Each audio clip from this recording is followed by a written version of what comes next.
Alors nous allons procéder à l'appel. Michel Perriand, Michel Pochon, et pouvoir, pardon, Karine Graziano, Michel Masson, Géraldine, Daniel Ségouffin, donné pouvoir, Daniel Rouche, Julien Flanier, Yves Thévenin, Jean-Claude Berger, Roland Bernard, Dominique Caruso, Maria Morvan, Christine Faetti, Thierry Marzouz aura un quart d'heure de retard, Caroline Chaigne, Daniela Miranda, Vincenzo Ursi, absent, Lionel Serra a donné pouvoir à Bernard Level, Pascal Malmouir, Christophe Rocher, Corinne Clapochon, Cédric Jacquet en présentiel, et Cécile Despinas a donné pouvoir à Bernadette Vanel.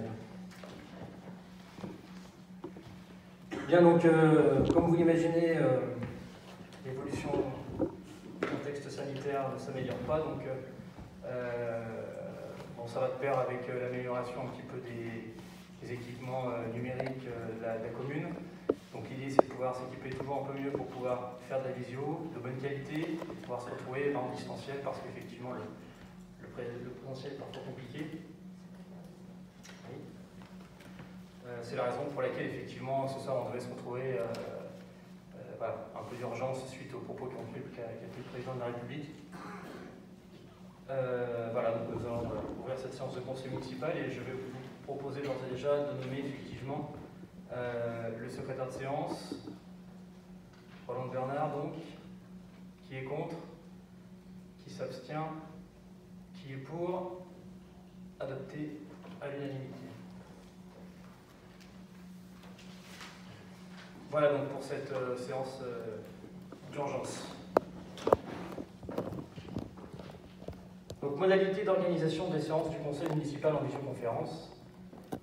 Alors, l'ordonnance numéro 2020-391 du 1er avril 2020, adoptée par le gouvernement dans le cadre de l'état d'urgence sanitaire, autorise les exécutifs locaux à décider que la réunion de l'organe délibérant se tient par visioconférence ou, à défaut, en audioconférence. La situation sanitaire demeurant toujours complexe dans notre pays et ce dispositif étant toujours opérationnel, il est proposé à l'Assemblée d'adopter une délibération fixant les modalités de réunion du conseil municipal par visioconférence afin d'assurer, autant que de besoin, la continuité du fonctionnement de la commune durant l'état d'urgence sanitaire lié à l'épidémie de Covid-19. Il est proposé au conseil municipal l'adoption d'un système mixte, le présentiel étant maintenu, mais avec possibilité pour les conseillers municipaux le souhaitant d'assister à la séance en visioconférence. La convocation, donc les convocations au conseil municipal seront transmises aux élus par voie électronique avec demande d'accusé de réception, comme jusqu'à présent. Ces convocations rappelleront toutes les précisions utiles aux conseillers pour participer à la séance à distance, notamment sur les modalités techniques de participation et sur les modalités d'organisation de la séance, règles de quorum, ordre du jour, scrutin électronique. Pour le choix du mode de participation, afin d'organiser au mieux à la séance, il sera demandé à chaque conseiller municipal d'indiquer au plus tard 48 heures avant la réunion son choix de participation, présentielle ou à distance, ou son absence totale par courriel adressé à la mairie et à la direction générale des services. Donc vous avez les adresses donc, de communiqué. Tout pouvoir accordé ou reçu doit être signalé de la même manière avec en pièce jointe le dit pouvoir. La préparation et la formation à la visioconférence. Chaque conseiller municipal désireux d'assister à la séance par visioconférence doit disposer du matériel nécessaire, ordinateur, tablette évidemment. Chaque conseiller recevra par courriel les informations individuelles nécessaires à sa connexion aux outils de visioconférence, le lien identifiant, mot de passe.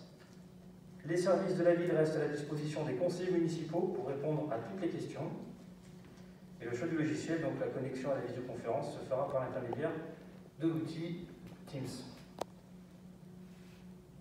Le déroulement de la séance, donc les membres du conseil municipal participant au conseil municipal par visioconférence sont identifiés à la fois par l'appel effectué par le secrétaire de séance en début de séance et en cours de séance par la connexion à l'outil Teams grâce aux identifiants et mots de passe personnels fournis par les services municipaux. Ils indiqueront oralement s'ils sont porteurs d'un pouvoir, qui devra être transmis par courriel pour vérification à la mairie et à la direction générale des services. Les conseillers municipaux participant à une séance du conseil à distance sont invités à utiliser les fonctionnalités de l'outil de visioconférence pour solliciter une prise de parole. Le conseiller rappelle son identité avant de s'exprimer pour la clarté des débats. L'enregistrement des débats du conseil municipal est réalisé directement par les services municipaux et conservé par la suite sur les serveurs de la ville. Pendant le conseil, les débats sont accessibles en direct au public depuis la page YouTube de la ville. À l'issue du conseil, les débats enregistrés restent accessibles dans leur intégralité. Le scrutin public sera organisé dans les conditions normales pour les conseillers municipaux assistant à une séance du conseil en présentiel et par appel nominatif pour les conseillers participant en visioconférence. Aucun vote à bulletin secret ne pourra être organisé.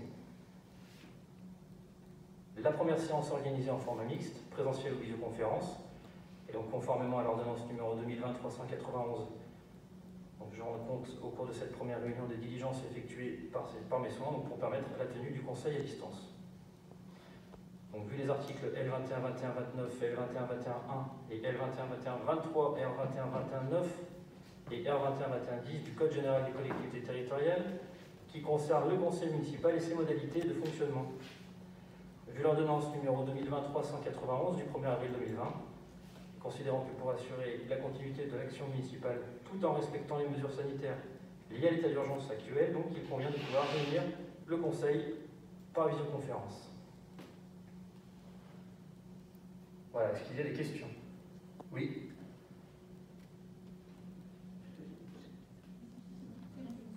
Je voulais juste une petite précision. Il est dit au début concernant les convocations qu'actuellement, nous recevons une demande d'accusé de réception. Moi, j'ai jamais cliqué sur un accusé de réception, alors peut-être qu'il y en a un qu'on ne voit pas. Mais...